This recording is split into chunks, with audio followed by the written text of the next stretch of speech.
Welcome, and thank you for tuning in to the American Investor Show. Please click subscribe if this is your first time listening.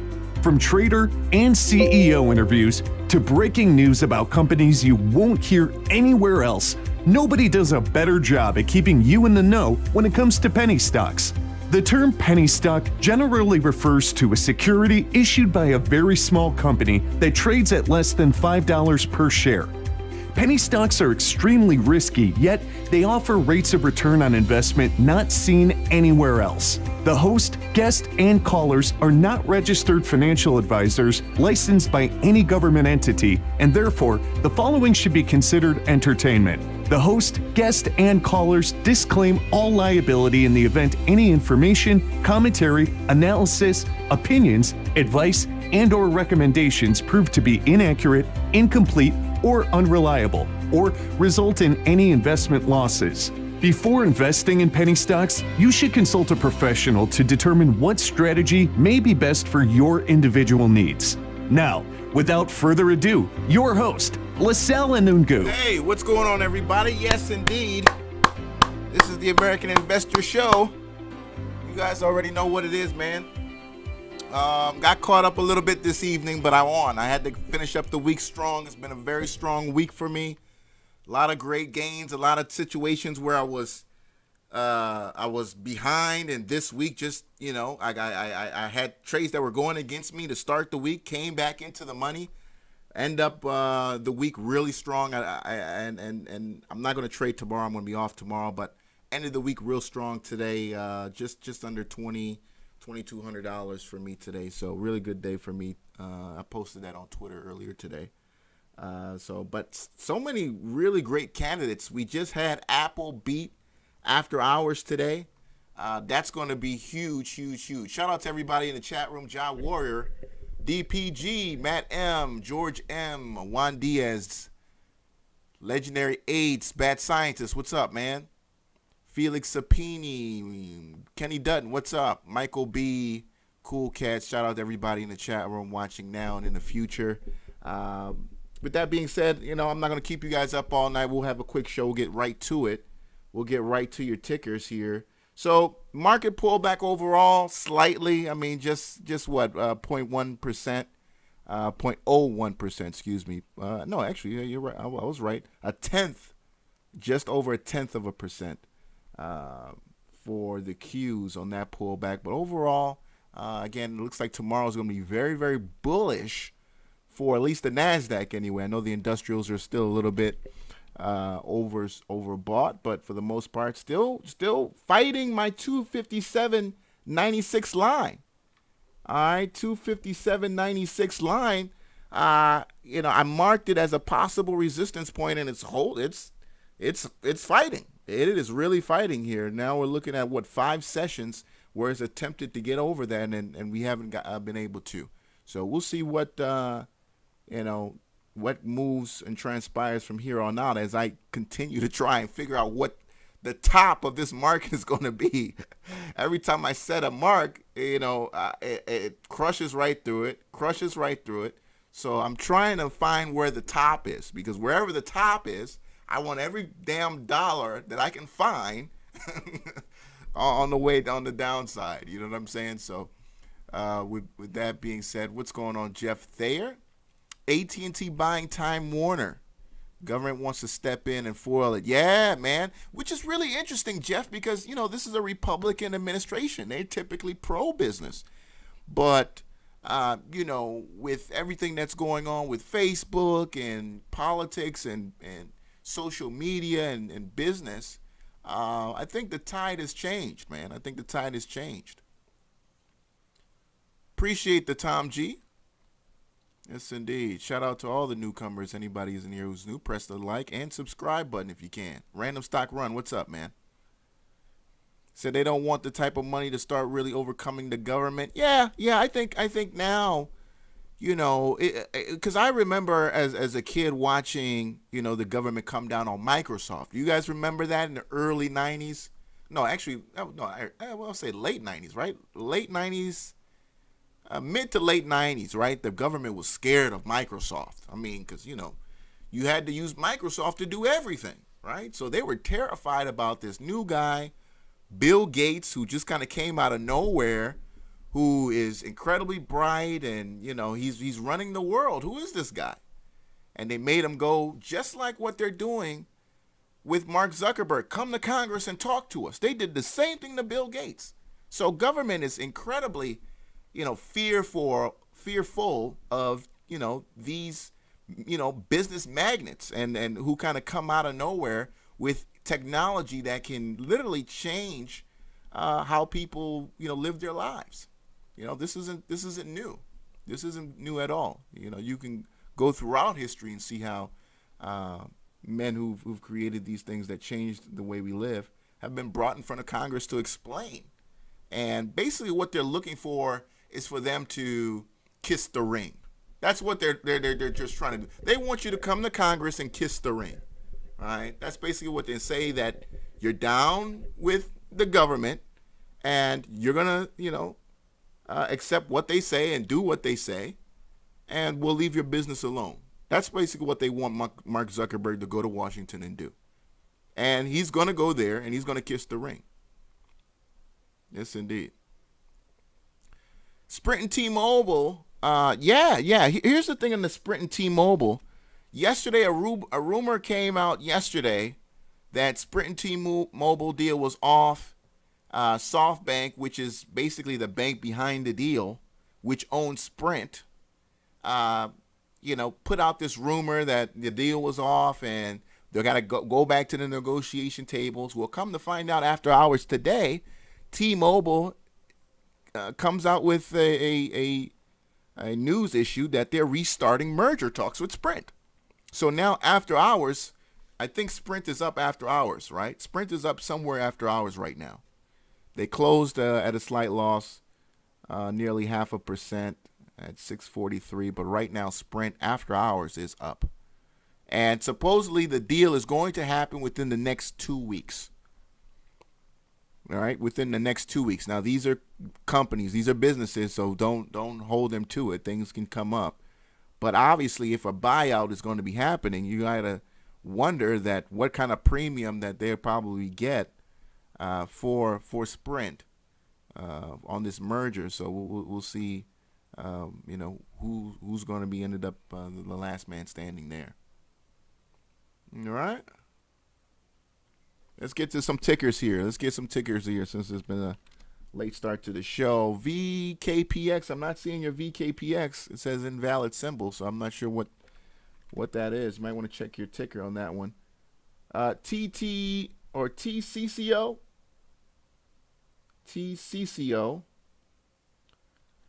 We'll take a look at that PYDS. I thought that PYDS, we actually flushed the toilet on that yesterday, but come to find out, PYDS showed up all of a sudden. That's what that's what has me thinking it's a pump, man, because all of a sudden they send out another email and you get a green day. TCCO, Technical Communications Corporation, Security and Technology play. Up 6%. Here's the daily chart. Don't like where it's set up. Don't like where it's set up here. You don't have too much support to work with. Well, actually, it's not too bad, I guess. Let's just put this horizontal line and see if we get. All right, so we're just underneath it. Just underneath it. I guess you are slightly just coming out of oversold territory.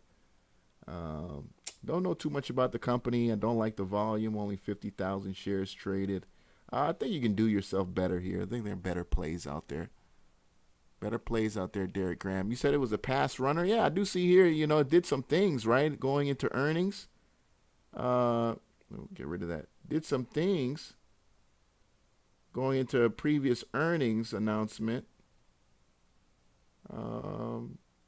So 2 runs here, couple runs in the past. Okay, so yeah, this thing's got some spikeability to it. Doesn't hold gains. But yeah, I mean, if you want to play the lotto ticket and wait to see if your numbers get called on it, well, we'll see. We'll see. Derek said he got the email yesterday on PYDS. Yeah. Guys getting paid 10 racks on PYDS. And for that 10 racks, he's definitely generated significant amount of volume in the stock. well over $10,000 worth of trading. I mean, several $1 million worth on it. So in hindsight, he kind of got ripped off. But shout out to him for being able to generate that kind of volume on the play.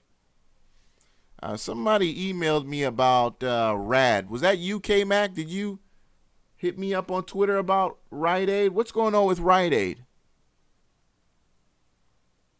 You're not the first one to bring up Rite Aid for whatever reason. Where are we at on Rite Aid? 161 after hours. Did something come out? Somebody told me about Rite Aid too. You know, Rite Aid, if you guys remember, Rite Aid and Walgreens were supposed to do something. Walgreens, I'm not sure where they are with this acquisition. I don't know if it's still on the table or not. So Rite Aid, as you guys already know, has been having a horrible year. This is a stock that, man, you know, if I could go back in time and just throw some options at it, it's been an incredible winner for people who playing the downside move on Rite Aid. This is exactly what you'll see most of the retail names that, you know, we grew up with happen.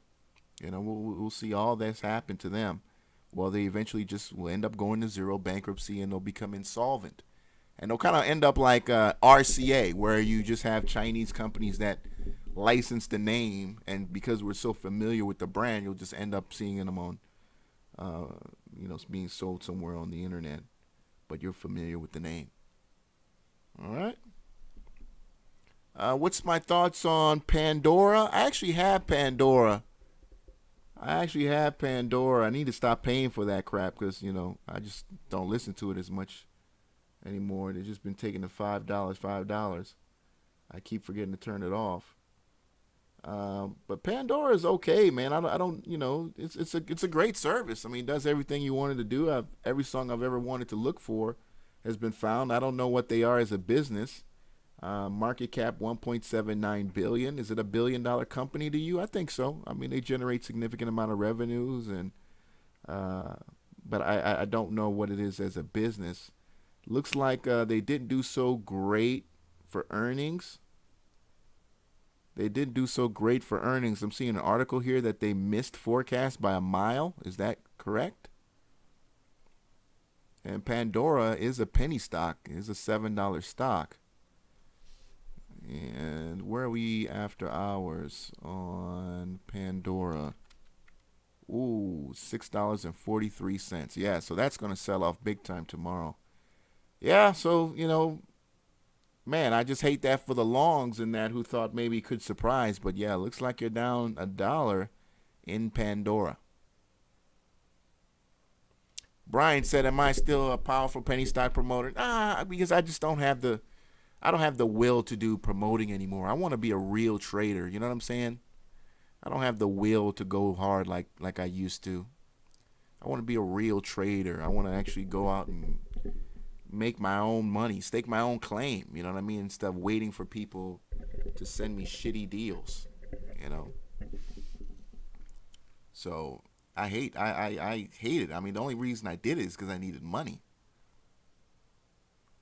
TEUM, but yeah, I mean, it's a really shady industry. You know, you're getting phone calls from guys who don't want to use their real names. They send you money through PayPal.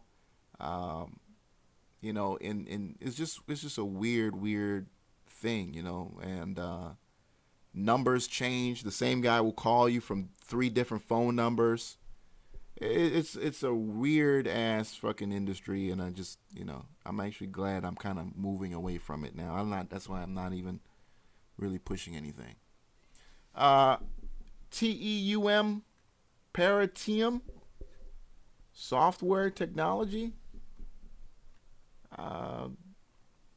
revenue backlog 20.5 million. Yeah, don't know anything about this business. I'm seeing some really interesting news here being posted, so do your research on it.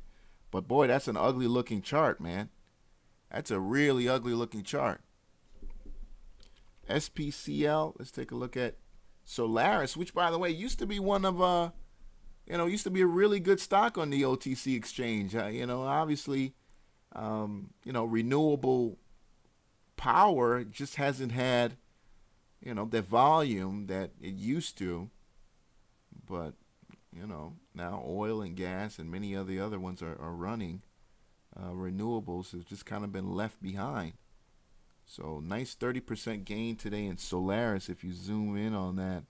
But it'd be interesting to know that this stock has probably got a real heavy float now than when it was over here. So pull up what the float looks like now. I figure you'd have a lot of dilution. 646. I believe this is Ken. What's up, man? What's up? How are you this evening? I wasn't even sure if the show was on, but I wanted to touch base with you. The ONCI it came back from the dead this today. Take a look at that ONCI. Yeah. Now, are you still on that, or you're out of that? I got in today. I got in at 0.0111 today. I just like the volume. I like the fact the CEO tweeted around 11 this morning stating that he's coming back from a trip overseas. There'll be news next week. Speculation is something regarding some kind of contract as well as the symbol change and all that stuff.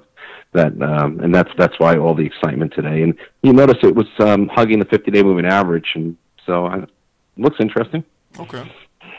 Okay, not bad. I mean, consider not bad. And one other one, the RMRK. Thoughts on that one? I'm not in that one, but I took a look at it tonight. Yeah. This one had a run back in August that we had pulled up, and you know, obviously I think that third day, which many penny stocks, you know, kind of end up selling off on, or it tends to be a profit-taking day. We didn't think it would recover, and sure enough, we were proven a couple days later as it kind of sold off. I mean, now, you know, it looks like somebody, you know, a couple of people grabbed in some shares here on the low. Is it making a second attempt to come out? We'll see. You know, it could be just somebody looking to camp for a while. Not a lot of volume. Yeah, not a lot of volume at all here, so I don't know if I'd take the risk on that. And congratulations on what was the Intel puts? You had your day done in what, 30 minutes today? Yeah, that was a nice move, man. Intel was, and here's the thing about Intel, it still ran today. It still ran to me. I mean, I feel so bad for the guy who I sold my puts to, because I completely, you know, effed him over. But when I saw, you know, because I had two lines of two trend lines that I was following on Intel as it was coming into the morning, and when we gapped up higher, and I'm like, oh, okay, well, I mean, not gap, but just really ran up higher to start the day on a 90. We got to a point where it was like 94, 95 up here. And I thought, okay, there's not going to be anybody, especially institutions, that are going to want to buy up there. So I just went all in on the puts there, or as much as I could, and just rode it all the way down and sold and handed it off. And sure enough, it started running. So, yeah, feel sorry for the guy who ended up getting my puts, because he got killed just a moments later. All right, I'm going to sign off. Good night. Thank you. Thank you, Ken. Yep, take care. All right, so shout out to Ken. Yeah, I'm playing that quick move on Intel. That's just kind of sometimes how it is, man. And here's the thing. I mean, it's still oversold. I mean, overbought. It's still overbought. I mean, you're at 92 on the RSI right now on Intel. So strong pullback should be happening soon. That's why if you're going to play this, then play, you know, November 17th or further. I wouldn't touch this for tomorrow. Apple did beat earnings, so Apple should help this stock run, just because it seemed like with the way Apple closed today, or the way Apple ran today, it looks like it was lifting all boats. You know, it really was lifting all boats today. And that's kind of, you know, just kind of how it works sometimes. So let me see the 5 minute. There it is, the 5 minute on Apple. So very similar, ran, sold off, right, and then boom, it just ran for the rest of the day. Let me say, what happened to Baba? I don't know. I mean, I don't know what happened to Baba. That's not the candlestick you want to see. But where are they at after hours? You know, this earnings week is coming quickly to an end. Next week would probably be the last week where you get some, stocks you actually want to be in. JCPenney, Macy's, Snapchat, a few others that are recognizable. But I'm not sure what happened to Baba. Although revenues, were posted and they did pretty good. I guess, there just wasn't a pop. And you got to understand, there are a lot of institutions that don't like Baba. Mark. And that's because it's a whole Chinese thing, Chinese accounting. There are a lot of institutions that have real biases against Chinese companies. And that bias can be said to be warranted because, when you look at some of the gold companies, preferably in China, that have been exposed for lying about financials and things like that. So that doesn't come without, some fact to it. And they won't touch Baba with a stick. All right. So you really need to learn more about options? Yeah, I think it's definitely something you should add to your trading. It's definitely something you should add to trading. I saw, what's his name, Deckmark Trades, guy I've had on my show. He made like $500 today, and I looked at the trade that he posted, and that was a $12,000 position, a $12,000 position to make $500, and I made twice four times what he made on double the money. So I made that 2,000 something on about $4,500. So I mean, it just makes more sense to play options because you just don't have to use so much of your account on trades, put so much at risk. Yamana Gold, Canadian Gold Company. Where is the price of gold at now? I've been so focused on, okay, so wow, that one's really following gold to a T, right? Look at this. This is gold. That's AUI. Wow. So you want to play gold, just buy AUI. Woo. They're like basically the same chart. I had to make sure I put in the chart right. That's AUI, and this is gold. Almost exactly the same thing. So, all right. So AUI is the way to play it. Life for Business, he said he had high probability. Do I sell puts yet? No, I don't sell puts. I don't sell puts.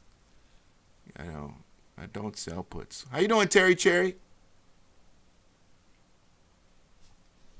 IMGN. Bands tightening. You can see a 20 to 30%. Let's look at the bands on it. You're using Bollinger Bands, right? You're not using like Keller channels or anything like that. What was it? Keltner channels. It's kind of another variation of Bollinger Bands.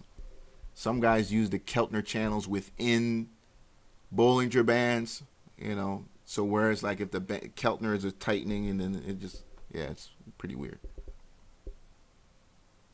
I'm not seeing it though, bro, on IMGN. Looks like you are at the bottom of the band here, though. Obviously, if it dips below the band, then of course that's a buying opportunity. And it gets to the top. From what I know about Bollinger, then that's where you would put a sell or a short position or buy puts. All right. Or you can be very careful because you can also ride the sides just like this all the way up. So very risky thing to do. All right, let's keep it moving.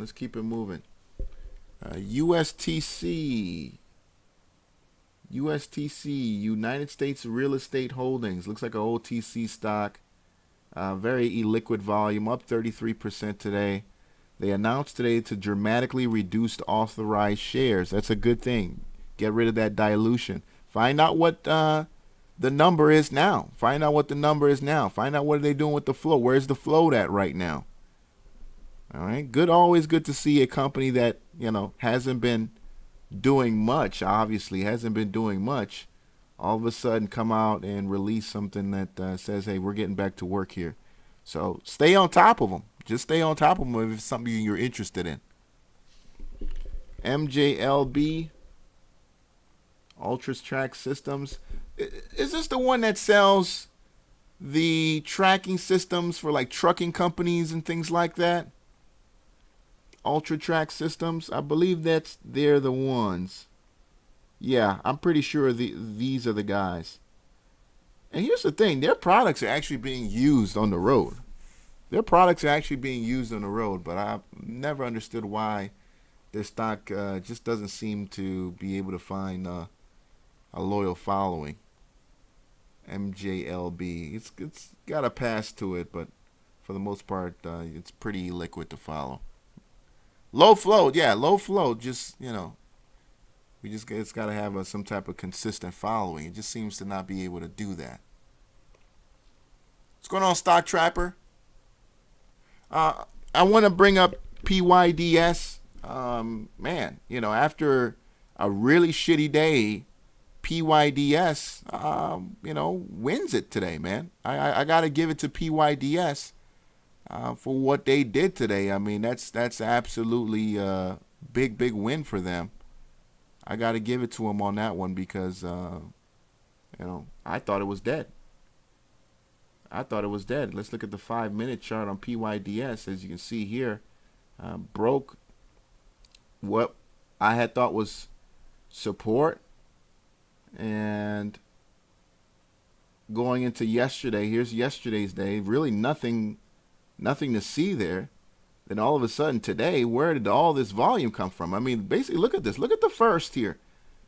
Here's the first. It was basically nothing, and then all of a sudden all the volume showed it. So that tells me this is a pump. Somebody in the chat room was saying this is not a pump. This is clearly a pump. I mean, where did the volume just disappear to? One day everybody wants it. The next day there's nobody home. Then all of a sudden, look at this. That's crazy, man. That's crazy. But I'll give them the kids cheer on that one. If you just seem to believe it that much, I gotta hand it to you. I gotta hand it to you. All right. What do I think about Sing? Sing has been a long time since Sing's done some things, man. It's been a long time since we've had Sing make a run. If you guys remember at the beginning of the year, we talked about Sing. Looks like they had a good August as well. Sing is just kind of one of those things where it's just, you know, if you're going to go in, I guess go in now and just kind of, you know, stay on top of it. As you can see here, it's just kind of one of those plays where you just got to wait until your time gets called. Otherwise, just play the top. Oh, absolutely, George. Absolutely a pump. You know, absolutely a pump. It reminds me of what happened to ITUS. If you guys remember ITUS, another similar pump that, you know, has bag holders, you know, so desperate they're still keeping the stock up. I mean, they're still just in so much denial that this is going to run up. I mean, you can go on Stock Twitch, you can go on Twitter, where they're trying to convince people to buy and, hey, this is a great time. Come in, join us. You know, they just wanted you to come in so they can sell to you. You know, that's basically what that's the desperate call of the bag holder, folks. That's the desperate call of the bag holder. BSTN. Boston Carriers. Don't know anything about them. Up 75% today on 9 million shares. Very unusual volume. It doesn't look like it was very many orders, so I would do some research on it. You know, looks like it all kind of came in today, but somebody was loading here in the last couple of days. So again, here's a possible pump scenario. Possible pump scenario because, you know, look at the selling here at the top. So it looks like they got to the top and sold on you. So let's look at a 5-minute, and yeah, there we go. So the run up, and then look at that big dump at the top. They were just waiting on your ass. Look at those dumps. Oh. Yeah, they were just waiting on you. So, yeah, it looks like a pump on that one. Tesla got killed. Yeah, we talked about Tesla last night. That was a sell-off. That was definitely to be continued. So that was very much expected on Tesla based on what they're going with. I mean, they came out and basically said that they're going to push production back or at least what's the word I'm looking for? Not have as many 3 Series produced. All right, cut back on that production of that vehicle. So, and I think, we had some interesting articles come out where, the writers put up some great theories about the idea that, GM, Ford, Chrysler, they're not too far away from what Tesla is doing. Yes, Tesla is innovative. Yes, Elon Musk is a genius, but these old car companies that have been with us, they're not just sitting around doing nothing. They have vehicles that are significantly less expensive and can hold water with Tesla. And we got to be aware of that. And does Tesla have a justifiable market cap right now at $53 billion? $53 billion market cap right now on Tesla. Is that justified? For what they do. We gotta be honest about that. Is Tesla, practically as big as General Motors? Do they mean that much to the world? General Motors selling vehicles all over the world. Tesla does as well, but I mean, not in the same way, right? But Tesla has a market cap, as I mentioned, of $53 billion. That's on its closing price today. That's not, what it was 3-4 days ago when it was actually worth more than General Motors. Now slightly below General Motors, worth $61 billion. All right. General Motors, a $42 stock right now. That's been on a tear. Been on a complete tear for the summer. General Motors, very boring stock, right? I mean, those of you guys who know about the stock market and, as most of us are trained to buy the blue chips when we first start out, General Motors has just always been one of those kind of boring stocks. 2 cents here, a nickel there, 10 cents here. But look at that summer, man. Look at the volume coming to General Motors. Monster kill. For anybody who was in there this summer, boy, those calls went crazy. All right. I think this is a paychecks. Don't know anything about this business, but I know, look, HR outsourcing, staffing companies, they're very great cash flow businesses, right? And they have pretty, huge margins. And, a staffing agency is so cheap to start. I mean, staffing agencies, all you need is, desperate job seekers, an office, a couple chairs, and the ability to promise somebody you're going to get them a job. Come to my website, submit your resume, and if we have something, we'll give you a call. And now you've got this guy's personal information or this woman's personal information, and these are hundreds, thousands of people. And now all you do is just take their resume and you just shop them to different businesses until you get a deal. A company comes to you and says, hey, well, we need 30 workers. We're willing to pay $15 an hour for the workers. And what you do is you go to these workers and you say, hey, I got a company that wants to hire you for $9 an hour. And because they're desperate, they'll take the $9 an hour. You keep the other 4. So they're working. They're basically slaves for you. And that's it. That's basically how out staffing agencies work. Yeah. It's a really evil business, man. Really evil business. Ford Motor Company. Yeah, Ford Motor Company doing well. All right, Ford Motor Company doing well. Yeah, these are dividend paying stocks. GM, Ford, Chrysler. I mean, these companies pay dividends.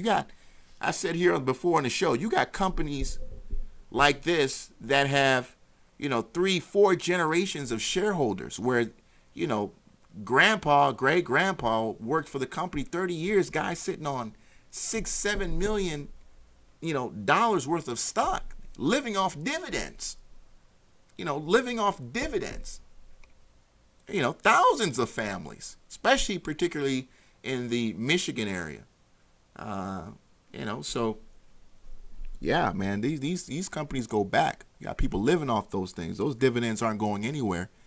And if you are invested, maybe some of you, whether it be your 401k or however it is you invest, that are probably somehow involved in Ford and some kind of dividend paying fund for your retirement.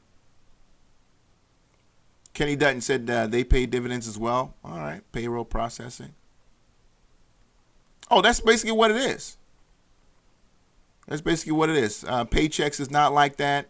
They focus on payroll and taxes, not staffing. Okay.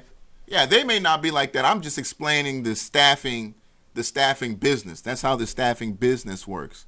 They may not be like that. You're right, Kenny Dutton. They may not be like that. I'm just explaining how the staffing business works. New Mountain Finance. New Mountain Finance, 1370. Only 300,000 shares traded. Don't know much about this stock here. Let us know here. As you can see here, very no volume, no real volume. No real volume on this one, ladies and gentlemen. Let's keep it going here. We saw a reverse split today. DCIX. Look at that, so beat up. I had to zoom all the way into this one. DCIX reverse split. This was what a joke, because it opened up at $3.45 and sold off to $2.50. I mean, yeah, so you already got people on there just waiting for them to eat your lunch. If you dare go long in DCIX, 733%. Actually opened up a lot higher than that. 919. Bad Scientist, what's up, man? Hey Sal, how are you doing? Doing good. How are you? Yeah, not too bad. How was your trading day? Oh, great. Made a great trade today. Excellent. That makes one of us. From last week I got into Chesapeake and it was going so well for me. I didn't realize today was Chesapeake earnings. Had I known, I would have gotten out of it yesterday when it was crossing $4. Yeah, they had mixed reviews, and in fact, for the outlook for 2018, it looks like production is going to be modest, is the word they used.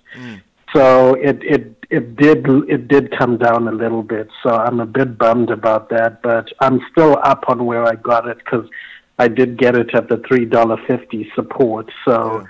I'm still up. I don't know where that will put in gains, but more than likely, this was my mistake, and I'll probably still get out with a profit. But I mean, we're talking about like a 30 cents less than where I should have gotten out. But that's always, especially like me, if you're doing short-term swing trades holding into the next day or a few days after that, just look and see if anything's coming up like earnings. Of course, it's definitely important to know what's up with your news. I mean, I'm sure you must use some other kind of charting thing, because TradingView does tell you when earnings is approaching on the True, even Thinkorswim, the chart showed up, but I guess I was just kind of more focusing on the swing trade and didn't focus on any catalysts. And like I always say as a disclaimer,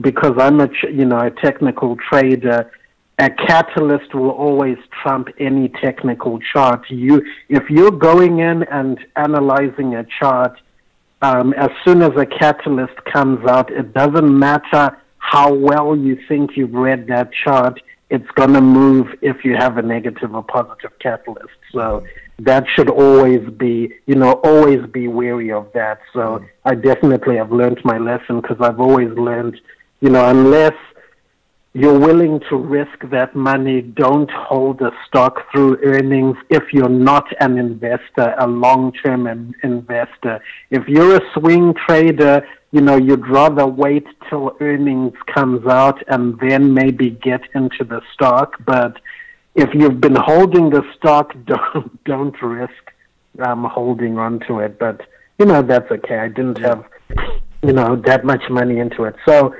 that aside, I wanted to reintroduce the group to the bullish Tweezer Bottom.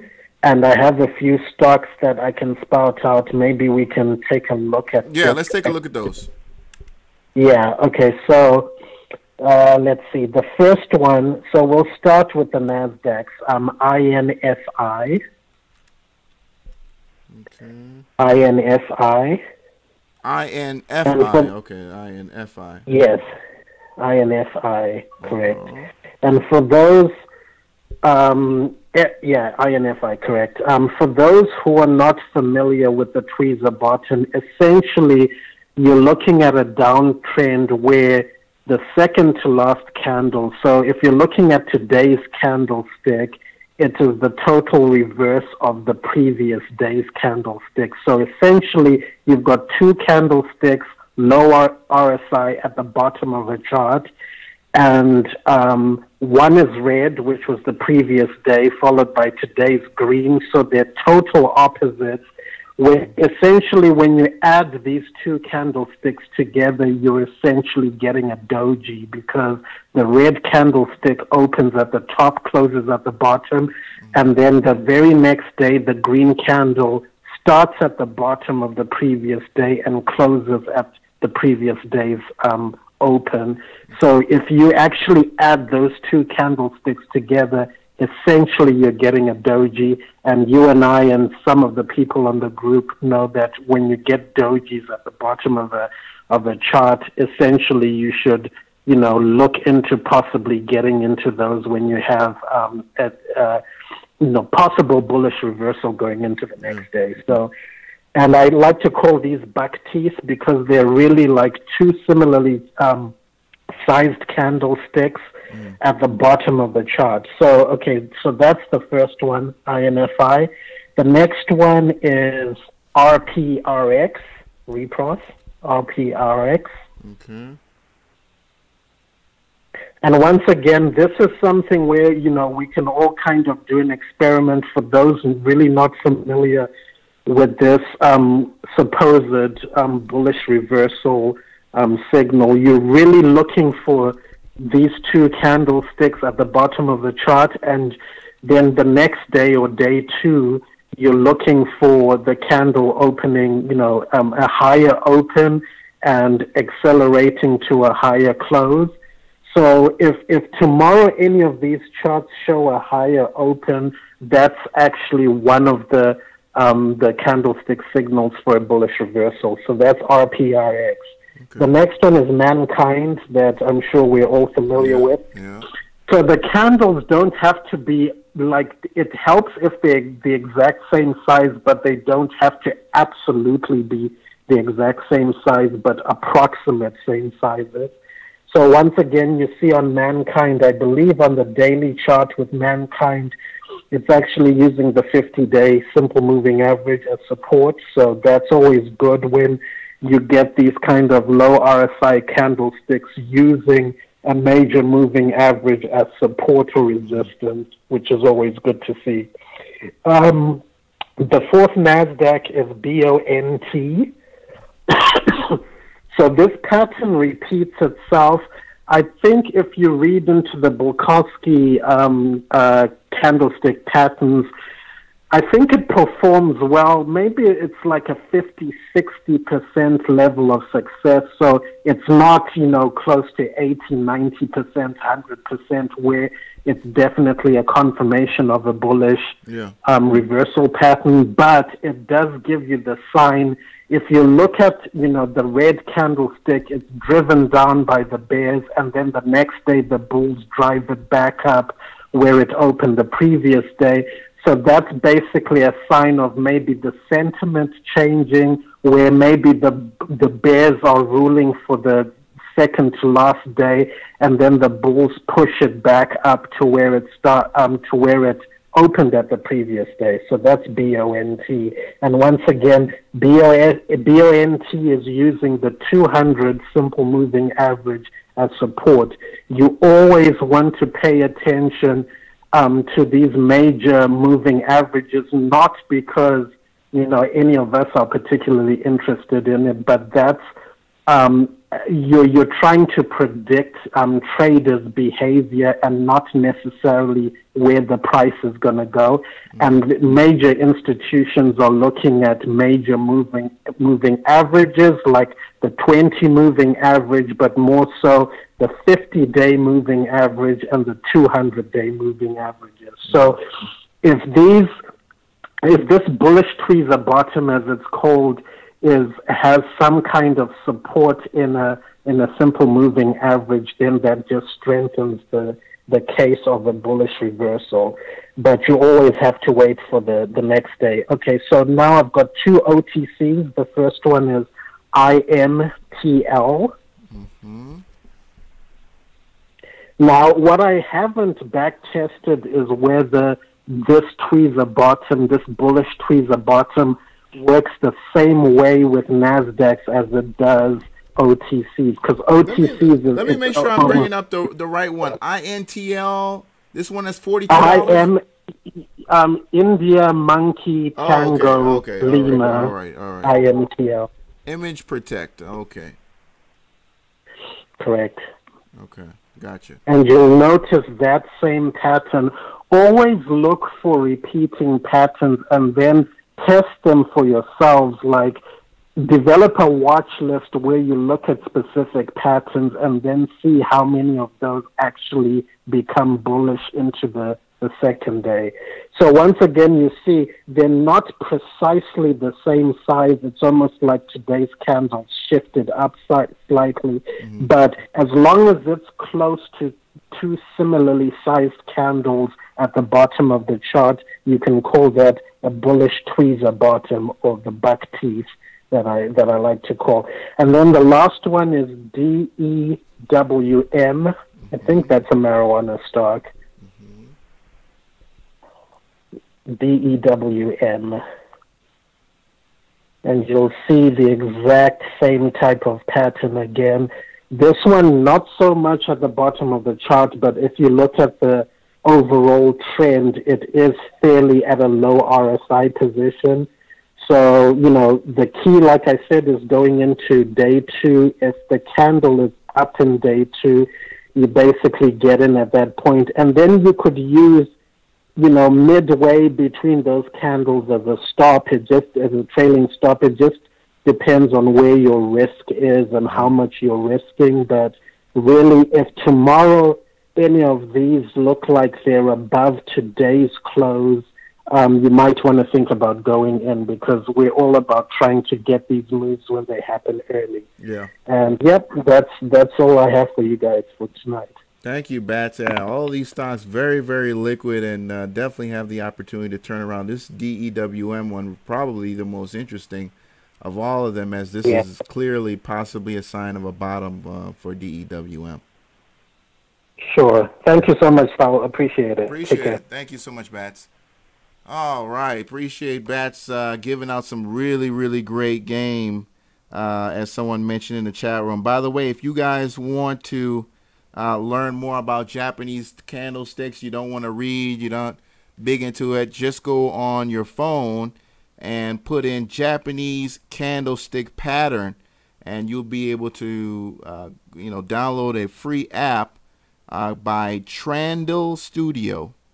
It's got a 4.6 rating, and it'll teach you Japanese candlesticks, so you can learn how to do it free of charge.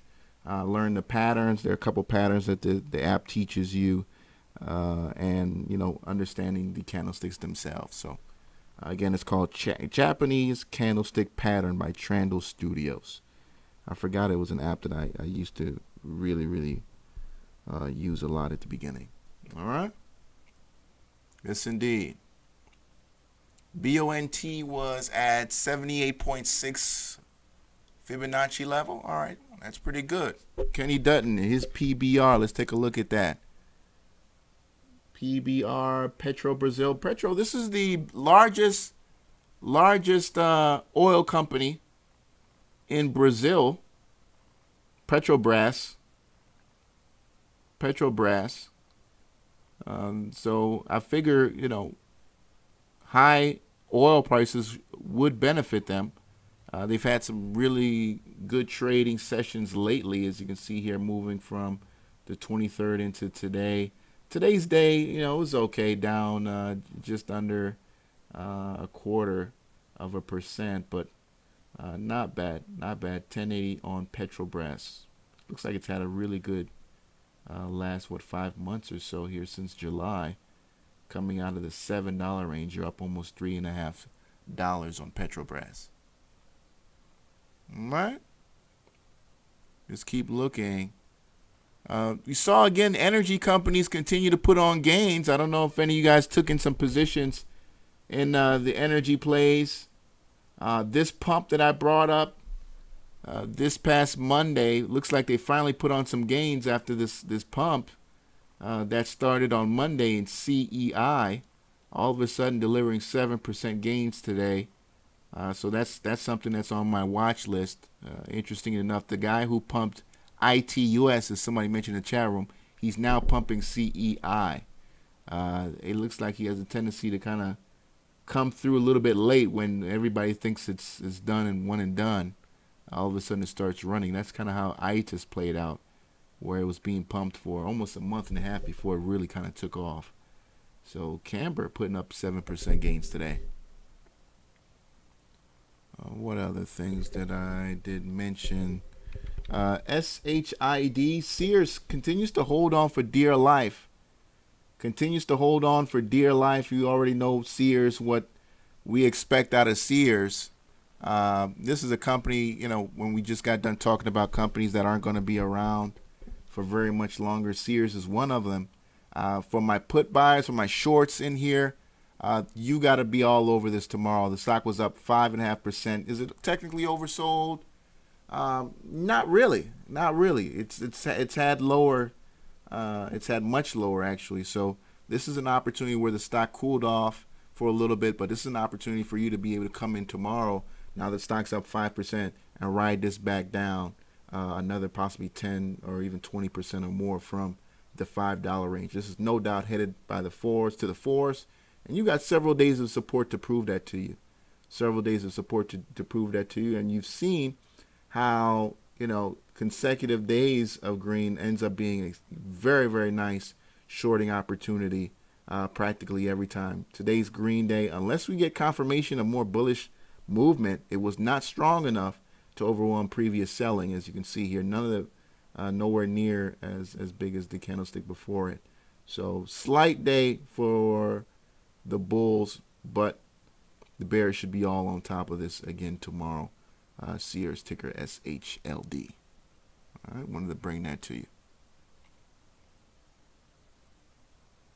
All right, Bats, you saying you love it. All right, Bats is saying he loves, looks bullish. He's saying it looks bullish. So we'll see if we get bullish confirmation on Sears. We'll see if we get that. I'm not believing this is going to be one of them. But you know, we've seen them run when they're not supposed to. Very much can look at the situation like JCPenney at the beginning of the month of last month, beginning of October. You saw that consecutive few days out of an oversold area where you had running and eventually gapping down to where it is now. JCPenney severely oversold, 20 on the RSI. This is a possible opportunity for somebody to go in, but as you can see here, even going into oversold territories, growing further lower. So I don't know. That's just how it works sometimes. Earnings right around the corner for JCPenney. No doubt this is a stock that will be going to possibly under $1 once that news comes out. PLG, Platinum Group Holdings. Somebody in the chat room, Donald Smith, bringing this up. Down 6.5% today. Platinum Mining Company. I know gold was getting beat up earlier in the week, but boy, I mean, damn, 6.5%. Did it? What happened for it to deserve this? All right.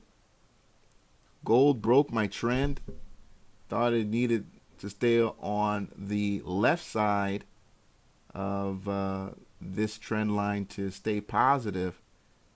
But looks like it was able to put on at least 8 cents today on GLD. So that's the gold ETF, Spider ETF for gold.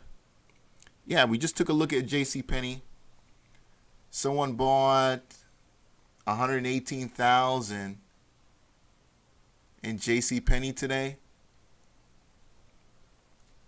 What did they buy? Was it calls or puts in JCPenney? Under Armour's UA. Yeah, here's Under Armour selling off. But we already know why Under Armour is selling off. They're basically, you know, Under Armour may be done, bro. Under Armour may be done. You know, you got a lot of risk here because they could end up selling themselves. But especially if you want to short this. But Under Armour, you know, basically came out during earnings and said they're going to get out of golf. They're going to get out of some of these other sports that just haven't been very lucrative for them, which they shouldn't have been in the beginning, right? I mean, Nike went into golf situation around Tiger Woods happened and they got out of golf. But golf for Nike wasn't profitable to begin with. That's why Nike Golf is gone. You know, they should have never really kind of been in those kind of, you know, cyclical type of businesses, seasonal rather businesses. Should have really just stuck with football, basketball, and baseball. I think that's kind of where they earned their meat and potatoes. So they tried with soccer, but Nike and Adidas are too strong. Yeah, I think you know, they tried to come after them. They tried to come after them, and they were doing so good to begin with. Just stick with what you were good at: the football, the baseball, and the basketball. But when they got into all this stuff, they ended up extending themselves, and you end up looking like doing this. I mean, this is kind of what happens when you overextend your business. And, you know, these analysts aren't stupid. They can see you getting stretched. All right. Yeah, CHK, we definitely just spoke about it. Thank you, Bad Scientist, for that. Let's keep moving. Let's keep moving. As I start off the show, Apple crushed earnings. That should be running tomorrow. That should definitely be running tomorrow. There's no doubt in my mind Apple will put on a great day tomorrow. It is kind of hot. I mean, 69, we've seen worse. We've seen a lot worse. I just told you about Intel, which is at 93 on the RSI and ran today, which should be a very strong pullback eventually when that happens. But I don't know if that's going to happen tomorrow. But it's definitely something that will happen soon. That's Intel. Somebody had brought up Twitter earlier in the show. Twitter selling off. Man, I wish I held on to those puts. I mean, I knew Twitter didn't deserve to run to 21, 22. But, man, I didn't think that they'd pull back that strongly. Twitter came in earnings and said, hey, this could be an opportunity for them to, you know, post a profit coming into this next quarter. But, man, look at that sell-off. I saw those puts literally go to Pluto. Incredibly expensive now. 980, you're on the air. What's up? Hey, what's up, Sal? This is Mr. Gladness. Hey, what's going on with you, man? Chilling. I want you to look up the ticker that I jumped in. Okay. It's a stock split. Let's see.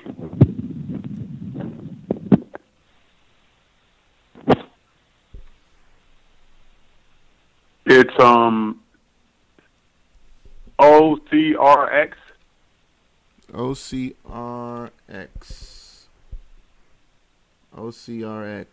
All right. So nice big move today. Okay, yeah, this is one of the big gainers today. But you're saying this was a split, is that right? Or what is that called?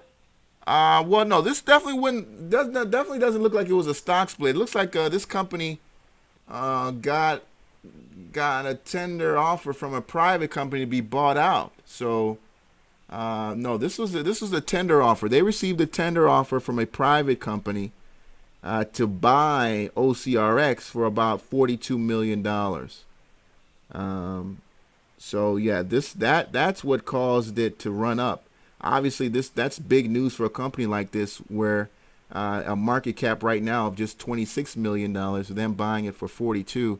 That's incredible amount of premium for traders who are already in the stock. I know looks like there was definitely some chasing on this. If we look at the 5-minute, yeah, it looks like there was some chasing in OCRX. But yeah, this was a tender offer, and yeah, that would definitely cause the stock to explode, because there is a significant amount of premium that was being paid on this tender offer. So with that being said, let's see if the deal closes and the stock, continues to stay up there.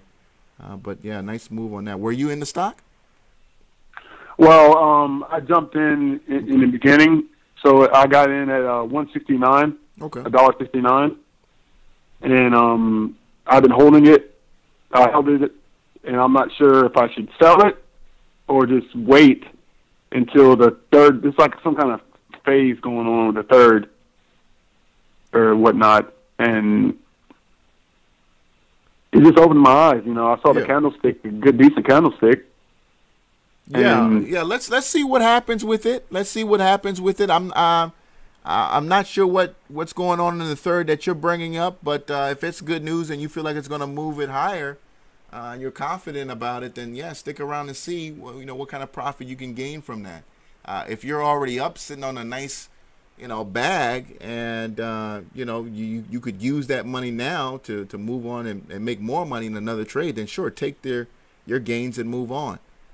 Take your gains and move on, especially if you feel like whatever is coming up isn't likely to deliver, to make it worthwhile for you to hang around and possibly incur a loss.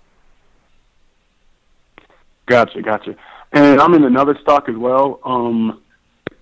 It's under my other broker, the TD Ameritrade broker. It is.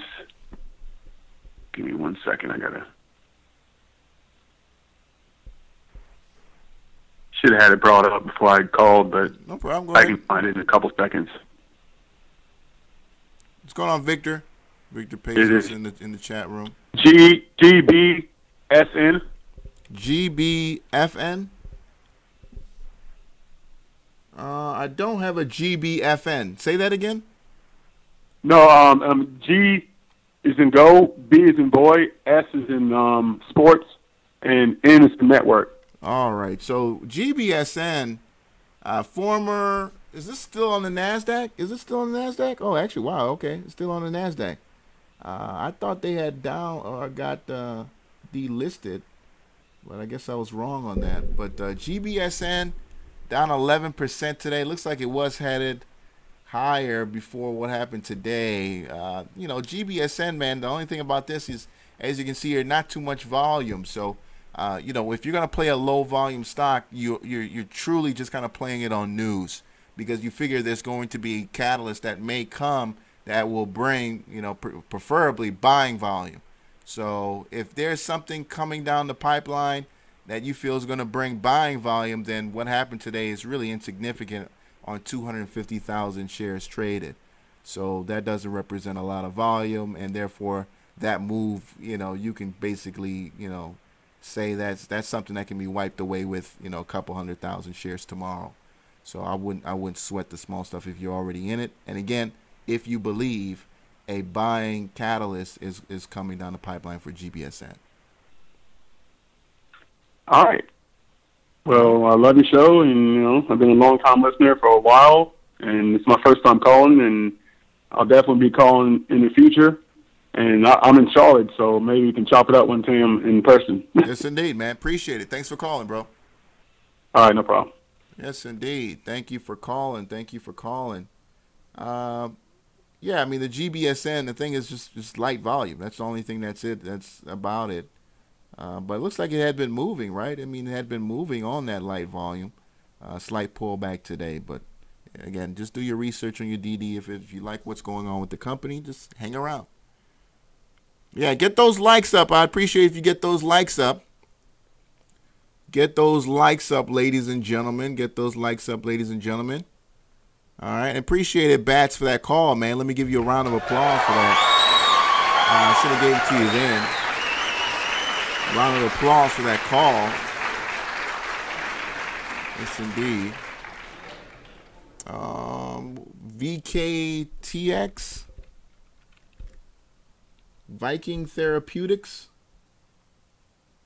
Viking Therapeutics. Looks like you've had a very strong September, October, man. What's going on here? Not a ticker that I've seen anybody come up with.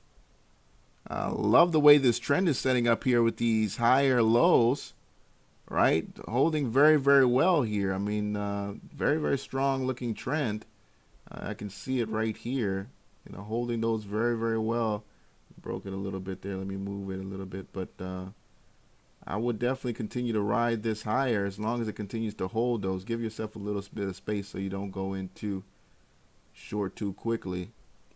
But again, as long as it continues to make these higher lows, man, just stay in. Obviously, if it breaks a higher low, then that's when you know, all right, if it breaks, then you'll start to see it funnel sideways and then it'll come down. But right now, the trend is very strong in VKTX, and that's what you want to continue to see, is just higher lows being created there. All right, but overall, that's a strong looking trend. Strong looking trend. All right, not bad. All right. So yeah, I mean, this trading day today felt like Monday, where we had PYDS, but we didn't really have anything else. We didn't really have anything else. So we started off the show talking about a little bit about options, and because I just feel like that's where all the volatility is right now. It seems to be where all the volatility is out there. But there's some other stocks out here that are running. I mean, I saw the move in ARLZ that came on the radar today. Was anybody in that? Anybody in here that was in ARLZ? That was a very nice move today. ARLZ for somebody. All right. As you can see here, beautiful move on that one. If you would have used my 15 and my 30 moving average here on the 2-minute or even a 5-minute chart, as you can see, you would have stayed in the trade until you possibly would have sold out here at 12.50. But man, what a morning for that. Just a beautiful trade here on ARLZ if you had your scanner out. Again, if you're looking for a free scanner, use equity feed, 2 weeks free, no credit card required.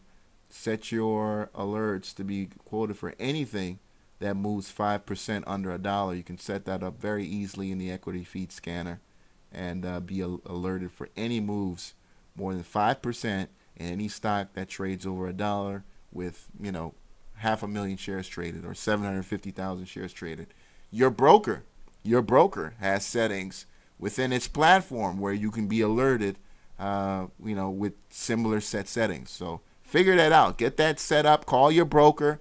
All right, you guys have got a lot of questions. Call your broker. These people have people on the phone that will, help you set all this up. They are there to help you. So utilize your broker. Get these people on the phone. They will even discuss trades. Some of them have trade desk where you can call the trade desk and say, hey, I want to make this move. What do you think about it? I've done that before. So especially when you talk about some of these larger cap stocks. Not so much penny stocks because many of them, they don't play those kind of games. But at the same time, it doesn't hurt to try. It doesn't hurt to try. All right. Let's take a look at some other ones. VMware. Vmware common stock, 118.90. Vmware. What does Vmware exactly do? I know it's an IT company. Anybody in here familiar with Vmware products and services? What do they do? What exactly does Vmware? I know we got some tech people in here. I'd love to know what Vmware actually does and how they kind of fit into the IT landscape. Kenny Dutton, you said you caught it at 75, 75. All right. That would have been a nice, very bullish move. You caught it at 75, 75, so somewhere around here. Somewhere around here. That was a very nice move back in November. Virtual reality. Kevin, it says they've done virtualization software. Okay, virtual desktop. Okay. Well, that's a business. Yeah, I could see being very valuable in the future. Already pretty valuable. I mean, it's got a $48 billion market cap, so it's valuable, all right. So, but you know, it definitely can increase in value as virtualization and VR becomes a lot more real, But when I say VR, I know there's two different types of like virtualization, right? Because I know I'm talking like that virtual reality thing, but I know virtualization in terms of computers is where applications that typically don't run on one standard are able to run on that standard, right? That's kind of what I think you guys are trying to say when they're into virtualization. Vmware. Kind of what I'm talking about, like, you know, app products, Mac products working on Windows and vice versa. I figure that's kind of where you guys are getting at. JT, am I close? Is that kind of what I mean, or what you mean by that? It's not like a virtual reality, right? Because yeah, I think I may have confused myself on that. IBM partnership deal. Legendary 8s. Man, it's had an incredible year, though. Look at this year, though, bro. Look at this year from 2017. You're up almost 70, damn near $70. $70 a share. Do you know what a $70 move would do to some calls if you bought here back in January? It's insane, man. No, you can put a Unix computer on a Windows machine, that kind of thing. Okay, yeah. Okay, I get what you're saying, Kevin. I get what you're saying. That was close. I get what you're saying. It runs on a virtual server. Thank you, Kenny Dutton. All right. Let's take a look at some other products. But yeah, great product and great service to have. BLDP, Ballard Powered Systems. I could see the cost savings there when you talk about VMware, where, you know, there's some cost savings that's just kind of built into the product, not having to get multiple different types of systems. BLDP, Ballard Power Systems. This is the company, I always bring this up because it's such interesting news, that had sold their machine. It's a wave power generator. So it's a machine that goes into the ocean, preferably the Pacific Ocean, and they use the ocean waves to generate electricity. They sold a couple of their machines to the nation of Japan, and that was a while ago, and I haven't heard from them since. So I'm not sure what happened to that. Yeah, no, that wasn't 2014. It was like, it may have been earlier this year. May have been this move around here. But boy, look at the move lately. Popped up 11% today. To 560, coming out of the $2 area in September. Incredible amount of volume coming into the stock as well. As you can see here on the daily chart, is holding my moving averages very, very well. Great day today. If you're interested, it looks like it broke a nice high there from, when was that set? All right, set last month, October the 11th. Not too long ago, and creating a new high for itself. Now 560. BLDP has a large float. Yeah, I would figure that. I mean, I see here 7 million shares traded today. That's a decent move on 7 million shares. I mean, a 10% move, that's a pretty decent move. But yeah, I mean, if it's got a big float, and when you say a large float, how many millions are you talking about, Derek Graham?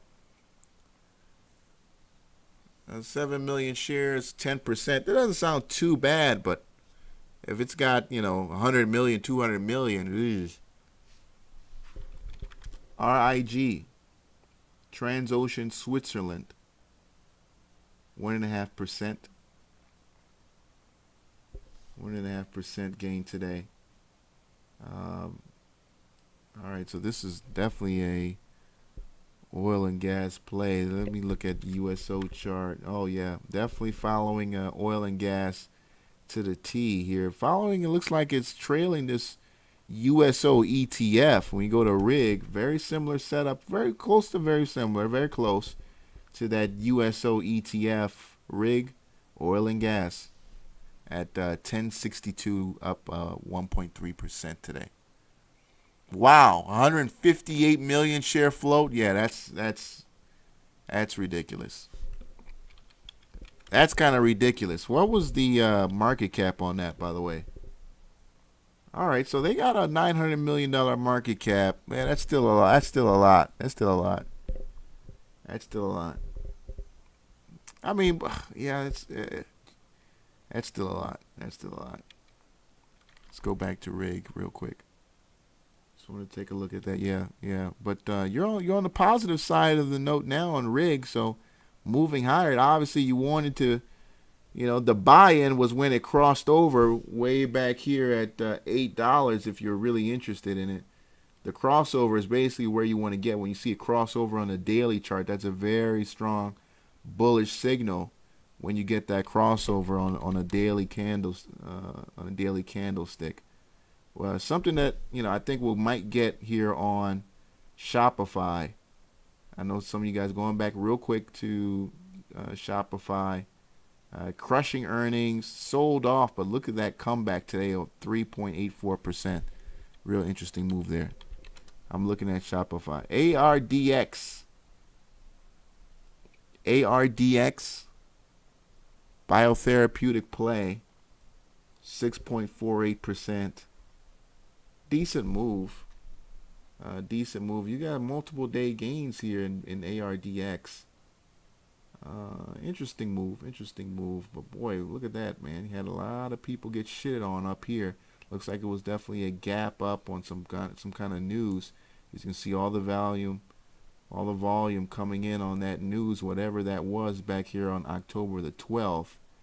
But man, just unloading on traders. Look at that, man. Very interesting how that kind of came off, right? Look at that. Very interesting how that came off. Let me get a horizontal line here. Wow, look at that.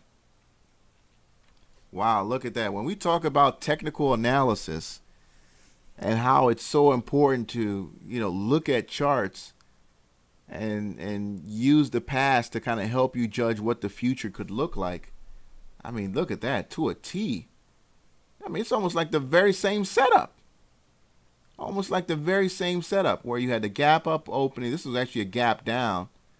And then it ended up selling off. And here you had a gap up opening, touching really the top of that gap and selling off in a very similar way. You had multiple days of green here. You're above. You seem like you've got the chart to cross over, so you're back positive again. ARDX. Let's look at the weekly. Where are we on the weekly? Okay, fighting. You're still fighting it on the weekly. Nice candlestick that's starting with this week, right? Looks like it's going to end well. That's a bullish candlestick for this ticker, especially if we end tomorrow with bullish confirmation on ARDX. I think that's what you're going to be looking for tomorrow. All right, so let's look for some bullish confirmation on that. Fridays, Fridays lately, they've been okay. They've been okay for the small caps.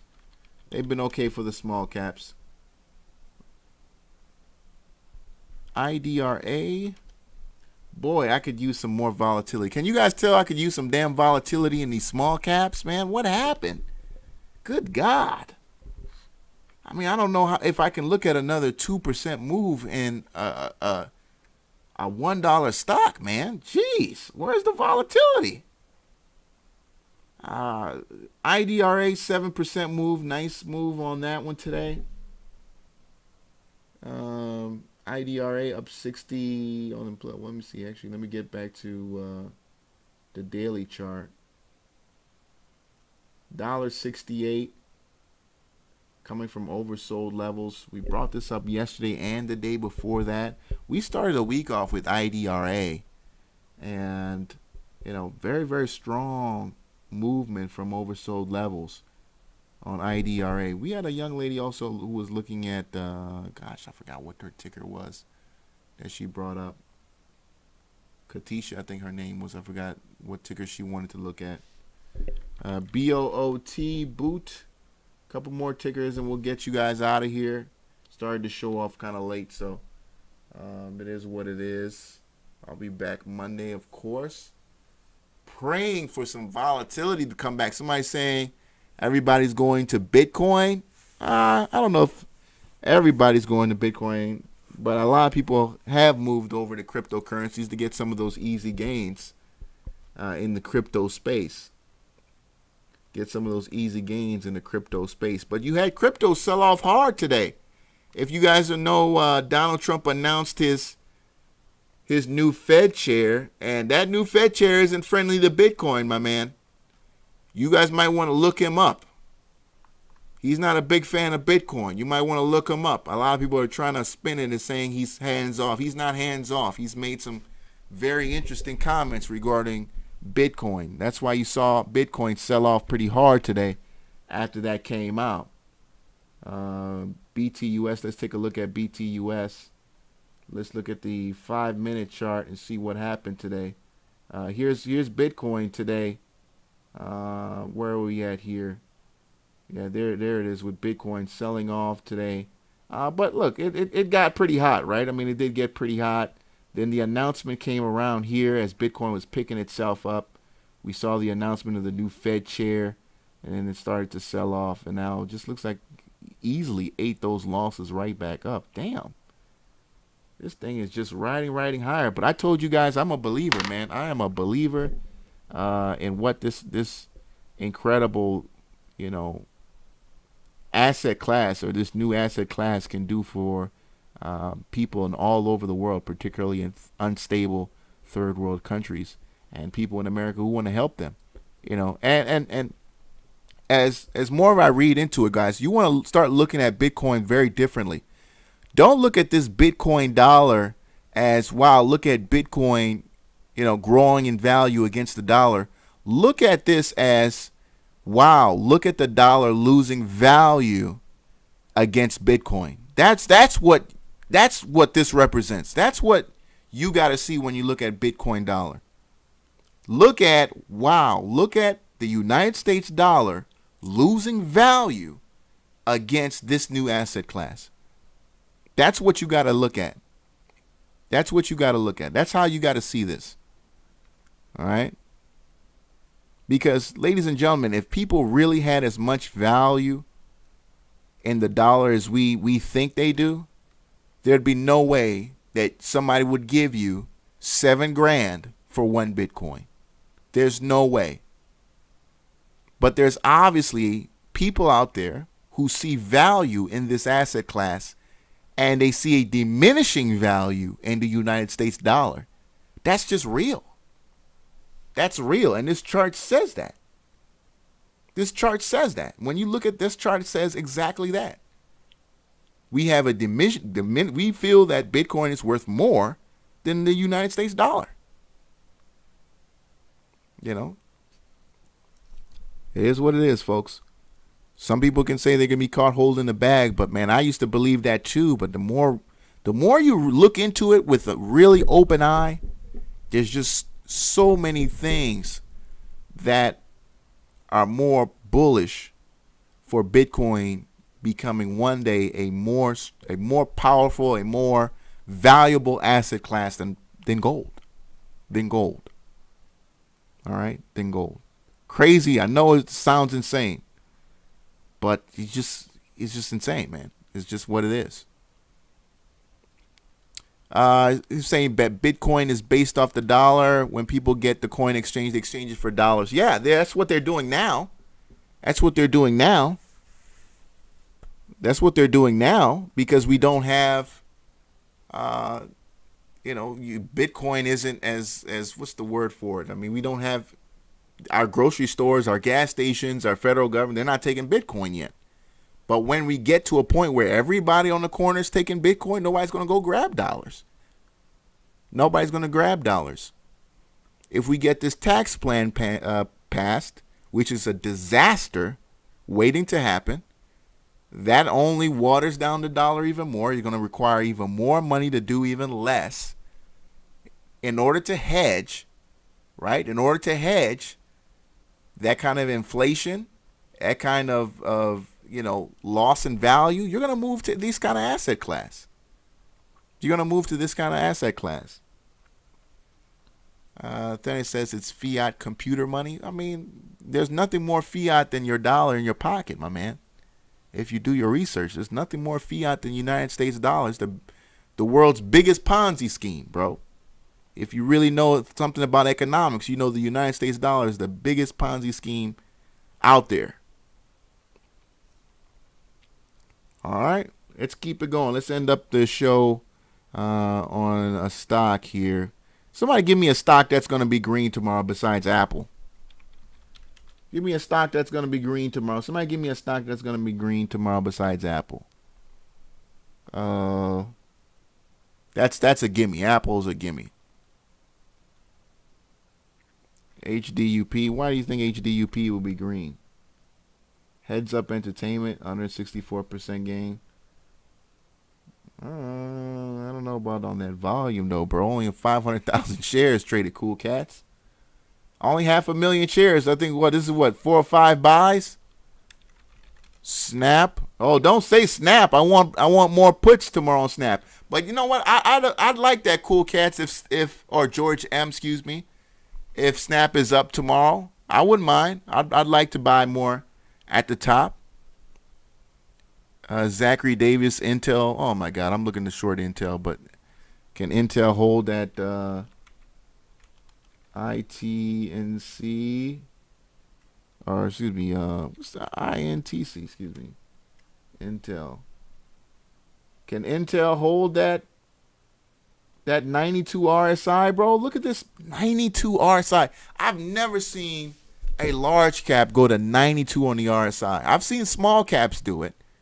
That's, a dime a dozen. But a large cap, a company with a $218 billion market cap, good to 92 on the RSI? That's insane, man.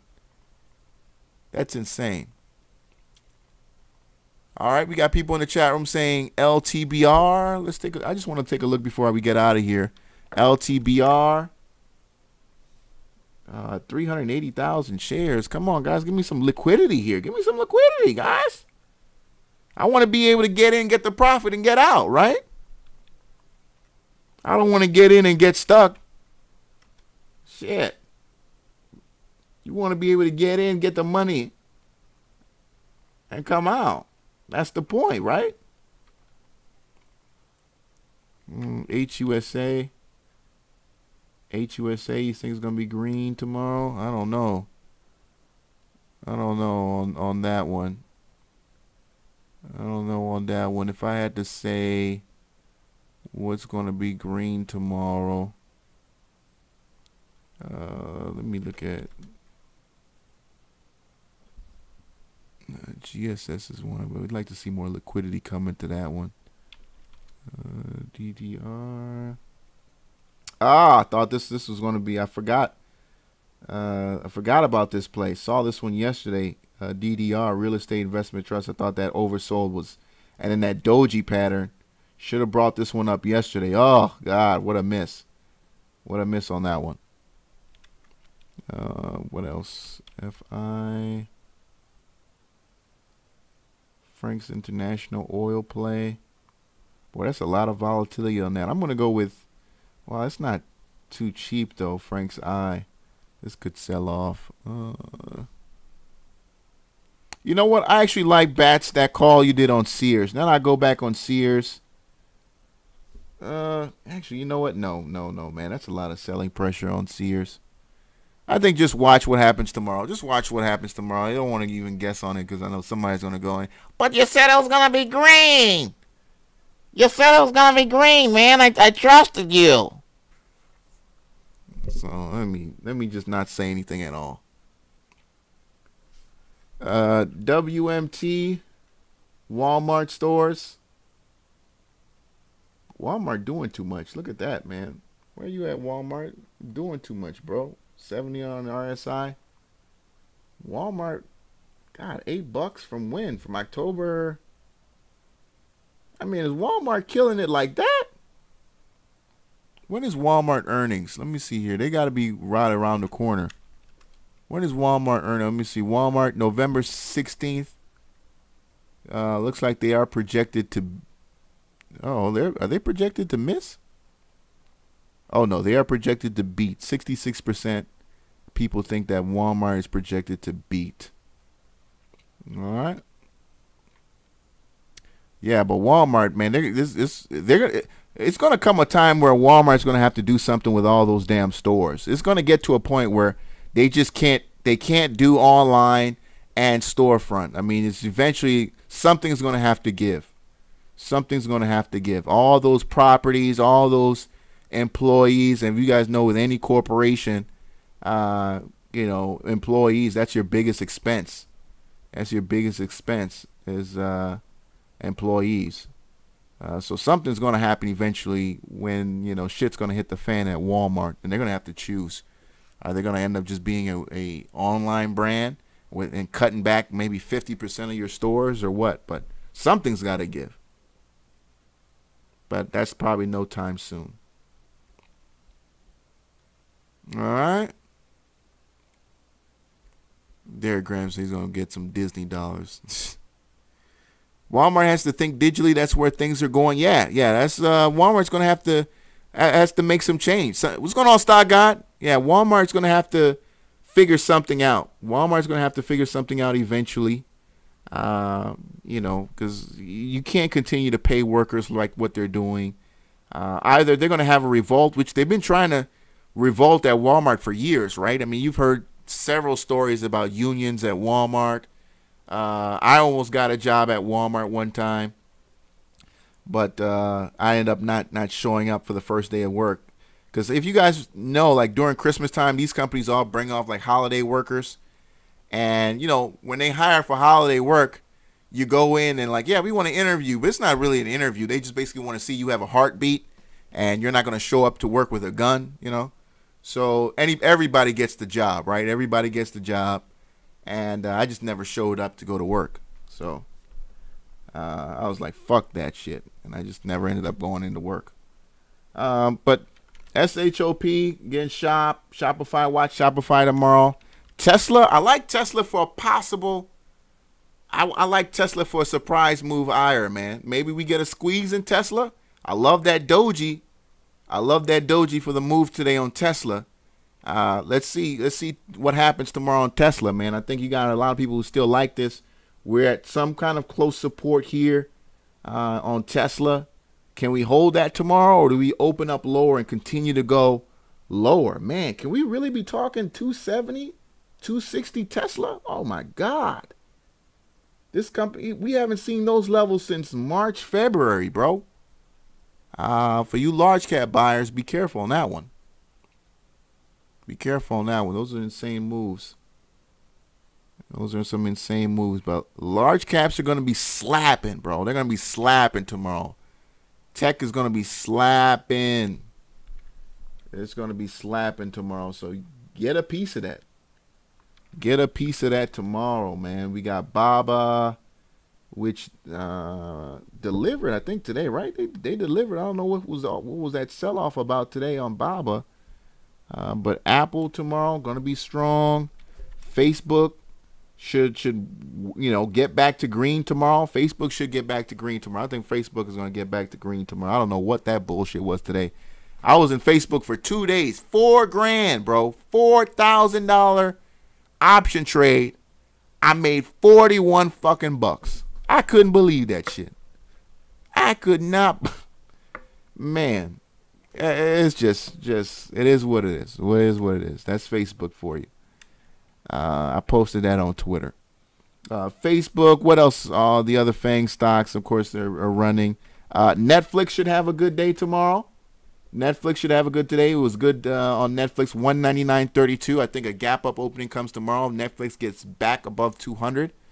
In hindsight, look at those. Those 192s were gimmies, bro. Gimmies. Gimme's here on Netflix. So Netflix looks like they're going to get back to 200 tomorrow. So yeah, these large caps are going to be slapping. Going to be slapping tomorrow. Tesla looks oversold. Yeah, I agree with you, Cool Cats. Tesla looks oversold. Tesla looks oversold. All right. So again, ladies and gentlemen, thank you so much. It's been an hour and a half. Get you guys out of here for tomorrow. Happy trading. We always get a good Friday runner. Biotechs love to release news on Friday. They end up the week real nice. So we'll probably get some kind of phase 2, phase 3, maybe something out there tomorrow to end the week strong. PYDS is still, looks like the one to watch on the small caps. We already mentioned that it's a pump, right? As we showed you guys what that looks like. Horrible volume manipulation here on PYDS. I mean, look at this. This is the day before yesterday. All the volume, all of a sudden, it's just gone. It just vanishes yesterday. They send out an email this morning, and then boom, whoa, look at all the volume back, So be very careful, because now you got a lot of suckers here, $1 higher, and not really knowing what this is.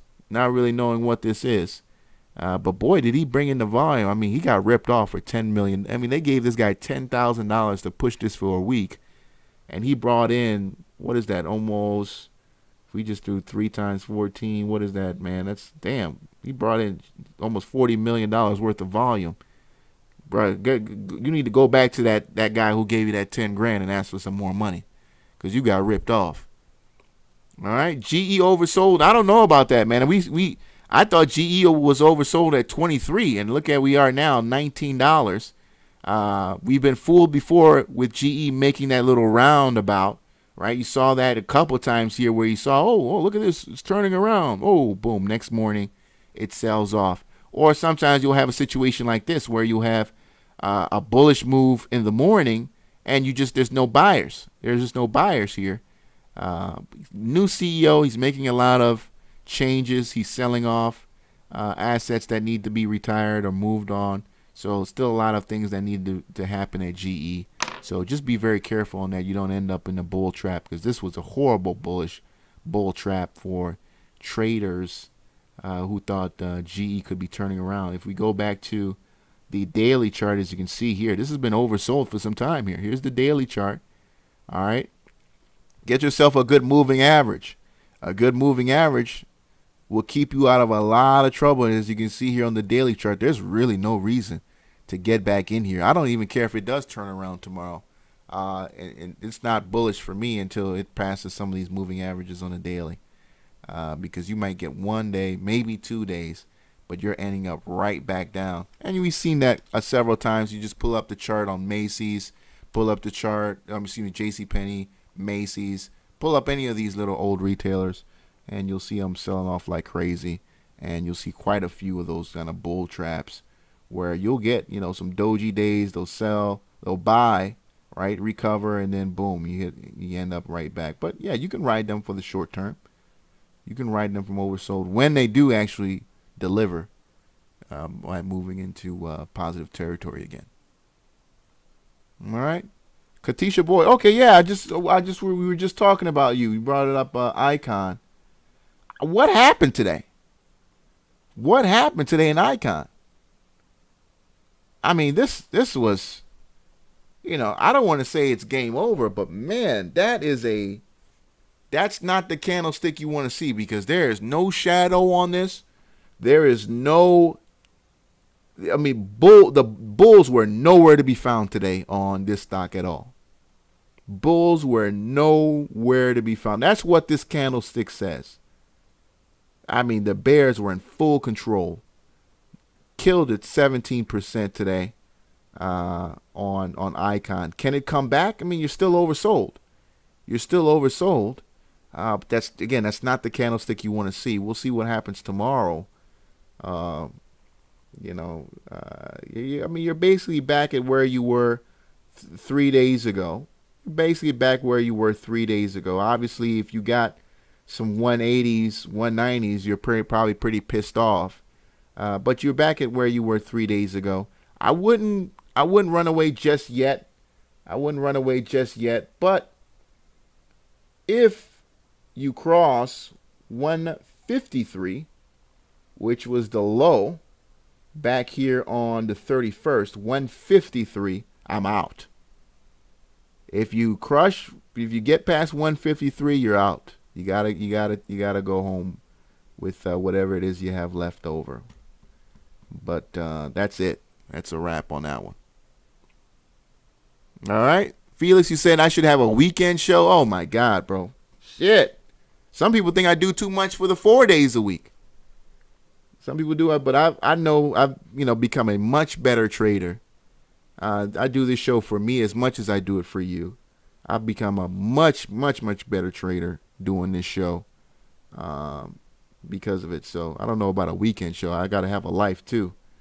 Trading. I've talked about this on the show. Trading can turn you into a hermit.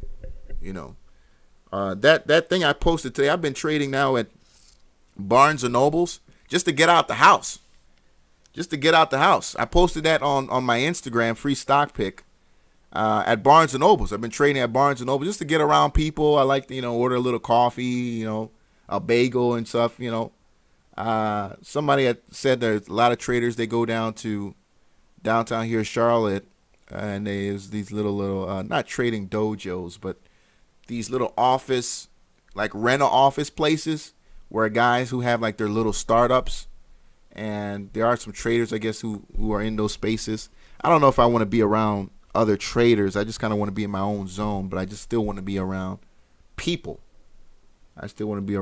But man, trading can be pretty lonely during the day, man. It's a pretty lonely thing during the day. You're sitting there sometimes doing other shit while you're trading, waiting for moves to happen, waiting for moves to be discovered. Barnes & Nobles has free Wi-Fi. Hell yeah, dude. Every Barnes & Nobles has free Wi-Fi, man. I don't think I've ran into a Barnes & Nobles that didn't have free Wi-Fi. Yes, indeed, man. Where you been at, dude? Barnes & Noble's been having free Wi-Fi, man. Ford Motor Company.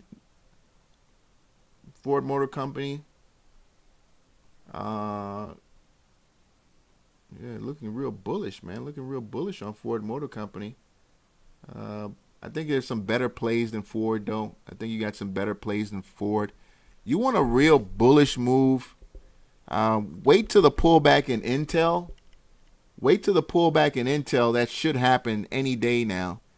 And boy, this is going to be if we maintain this bullish market, Intel, I'm going to call right now, Intel's going to 60. Intel's going to 60, probably 60 by February, maybe even December. Maybe, I don't know, December's too soon. Definitely by February.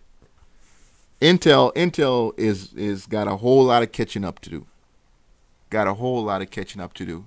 Your dirt cheap 16 times earnings. That's one of the smallest in its group. Sector rather, so it's dirt cheap even at $47 a share. You can pull up some of the competitors in its space. STM, 35. It's a semiconductor play, but somewhat similar. 35 times earnings. I don't think AMD. I don't think you can't compare it anymore. But yeah, but Intel is dirt cheap. Dirt cheap. Just wait for the pullback. Get into this stock at some of those lower RSI levels. Like if it gets back to the 70s, high 70s, mid 70s, I would jump back in and ride it higher. What do I think about hard stops and mental stops? Man, mental stops will have you second guessing trading, bro. I love the idea of a hard stop. Some guys, what they'll say is that, well, if I take a hard stop and then all of a sudden it gets green again, I get mad at myself. Well, you didn't know it was going to be green again. You couldn't predict that. So I like mental stops because they allow, I like hard stops because they give you a second chance. Whereas mental stops, unless you have the self-discipline, that mental stop gets changed over and over again. And so, okay, well, I'll sell here. Well, okay, I don't know. I'll sell a little bit here. Well, if it gets back here, I'll sell. You know, you just, you know, if you don't have the mental discipline, use a hard stop.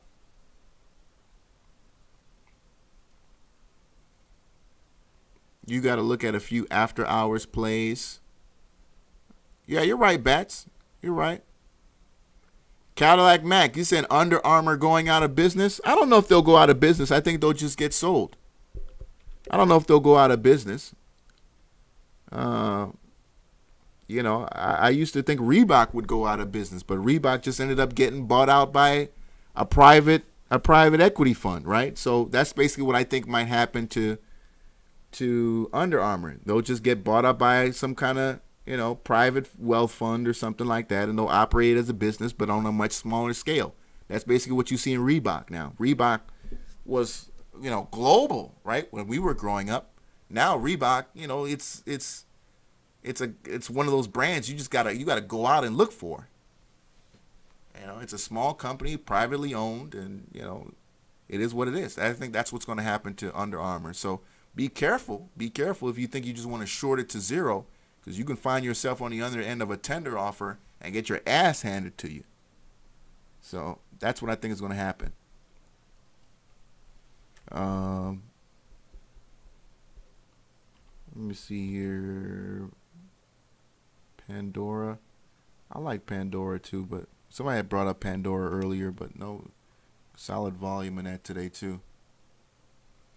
Did I do UFC's deal with Kobe Bryant Company's body armor? Yeah, Kobe Bryant's about to make himself another $200-300 million on that body armor thing he's doing. And here's the thing. He's doing that body armor drink with the same guy that worked with 50 Cent on vitamin water. Look into that Kobe Bryant's partner on that body armor deal.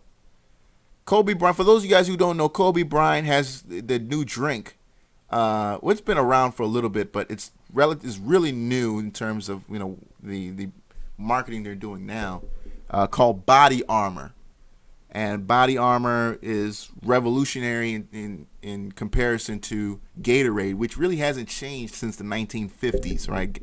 You know, they've came up with some new shit that's thinned out the Gatorade, so it's not as thick as Gatorade used to be. I remember playing football as a peewee. Gatorade used to be a lot thicker than it is now. If some of you guys remember, Gatorade used to be pretty thick. Not necessarily like, you know, you could chew on it or something like, but it was thicker. And for those of you guys who play competitive sports, you remember Gatorade is the powder, right? The powder, you know, stir it up, mix it, and it was a little bit thicker than it is now. And they introduced the clear version, which is it's very, very thin. Tastes a little bit lighter. Supposedly supposed to be a little bit more healthy. But I think it's more disgusting. I'd love if they went back to the old version. But that body armor could possibly give Gatorade a run for its money, man.